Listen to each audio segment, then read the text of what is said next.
पश्चिम पर भड़के पुतिन, असंग एटमी संधि से किनारा रूस और अमेरिका ने एक दूसरे पर मड़ा यूक्रेन युद्ध भड़काने का आरोप। AFP मॉस्को अमेरिकी राष्ट्रपति की यूक्रेन यात्रा के एक दिन बाद रूस ने तीखी प्रतिक्रिया दी जिसमें उसने परमाणु हथियारों का जिक्र कर डाला। राष्ट्रपति पुतिन ने कहा कि रूस उस परमाणु संधि को निलंबित कर रहा है जिसका मकसद परमाणु हथियारों के विस्तार पर रोक लगाना है। हम संधि से पूरी तरह नहीं हट रहे।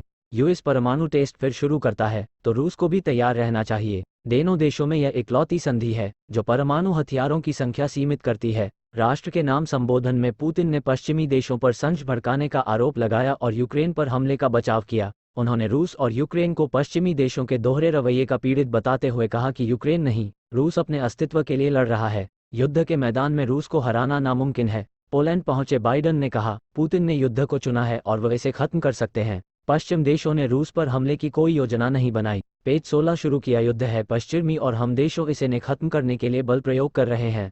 व्लादिमीर पुतिन, राष्ट्रपति, रूस हम यूक्रेन के लोगों की रक्षा कर रहे हैं। पुतिन ने जंग को जायज बताते हुए यूक्रेन से सैनिक हटाने की अंतर्राष्ट्रीय मांगें खारिज कर दी। उन्होंने कहा, हमारी सेना यूक्रेन में नागरिकों की रक्षा कर रही है, हम यूक्रेन के लोगों से नहीं लड़ रहे। यूक्रेन कीव के शासन का बंधक बन गया है और पश्चिमी आकाओं ने देश पर प्रभावी रूप से कब्जा कर लिया है। बाइडन के दौरे के एक दिन बाद पुतिन का भाषण हुआ। शुक्रवार को युद्ध का 1 साल पूरा होगा।